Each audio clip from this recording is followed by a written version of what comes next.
대표적인 지일파인 미국 하버드대 사회학과 에즈라 보겔 명예교수가 일본인은 역사 공부를 하지 않는다고 일침을 가했습니다. 일본과 중국의 역사에 대한 예를 들며 일본이 더 이상 섬나라에 고립되지 말고 문을 열고 나와 중국으로부터 배울 것은 배우라고 아주 작정하고 말했습니다.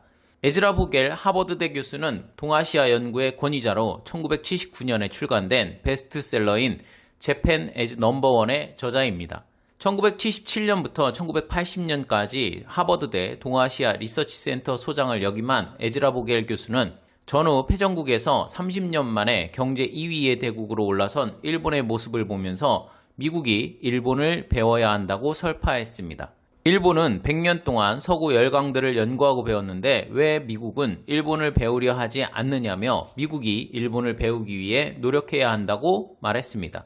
또한 향후 일본이 미국을 제치고 세계 1위 경제대국이 될 것이라고 말했는데 10년도 채 되지 않아 미국과 1985년 플라자 합의를 맺은 일본의 경제는 길고 긴 불황의 늪으로 빠져들게 되죠. 에즈라 보겔 교수가 아무리 일본을 좋아해도 한 가지 문제에 대해서는 일관되게 일본의 잘못을 지적했는데요. 2015년 일본 자민당 의원 모임에서 잘못을 인정하면 중국, 한국과의 관계는 좋아질 것이라며 전후 70년 아베 담화의 위안부 문제를 확실히 인정하라고 말했습니다. 또한 에즈라 보겔 하버드대 교수는 브루스 커밍스 시카고대 교수, 피터 두스 스탠퍼드대 교수 등 권위 있는 학자들과 함께 아베 신조 일본 총리가 일본군 위안부 문제를 직시할 것을 촉구하는 성명에 참여했는데요. 이 성명 발표에 전 세계 역사학자 187명이 참여했습니다.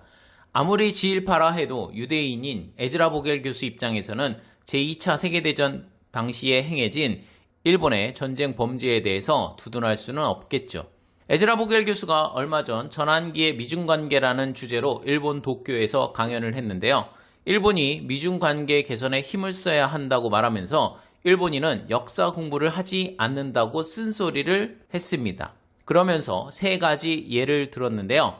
첫 번째는 600년에서 894년까지 일본이 중국에서 한자를 들여오고 중국의 세제나 징병제도 등과 같은 국가 시스템을 도입한 것에 대해 말하고, 두 번째는 1894년 청일전쟁부터 1931년 만주사변까지 중국이 일본에 패한 후 1만 명이 넘는 학생을 일본에 유학시킨 것을 예로 들며 당시 전 세계적으로도 이 정도의 인원의 학생들이 다른 나라에 가서 공부한 적은 없다고 강조했습니다. 마지막으로 1978년 덩샤오핑이 일본을 방문하여 신칸센을 타고 신일본제철과 닛산 자동차, 마스시타 전기 공장을 방문한 일화를 예로 들었습니다. 그러면서 2010년을 기점으로 중국이 일본을 넘어섰으며 전반적인 산업기술은 일본이 더 높지만 스마트폰, 차세대 통신 규격인 5G 관련 기술 등은 중국이 높다고 지적했습니다. 에즈라 보겔 교수가 이러한 예를 든 이유는 중국과 일본이 서로 역사적으로 기술과 문물을 교류하며 발전했음을 말하기 위함이며 지금은 일본이 세계로 나아가 배우는 자세를 가지라는 것을 말하기 위함일 것입니다.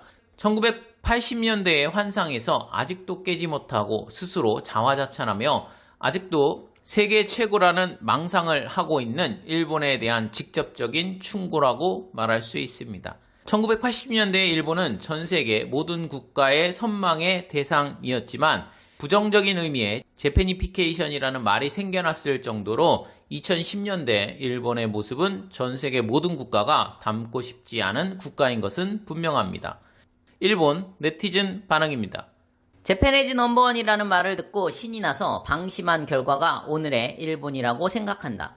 에즈라 보겔 교수의 충고대로 이제 중국에 가서 배우시기 바랍니다. 일본이 재패니즈 넘버원이 계속되기 위해서는 대전환의 발상이 필요하다. 넘버원은 다시 얻기 힘들 것 같은데요.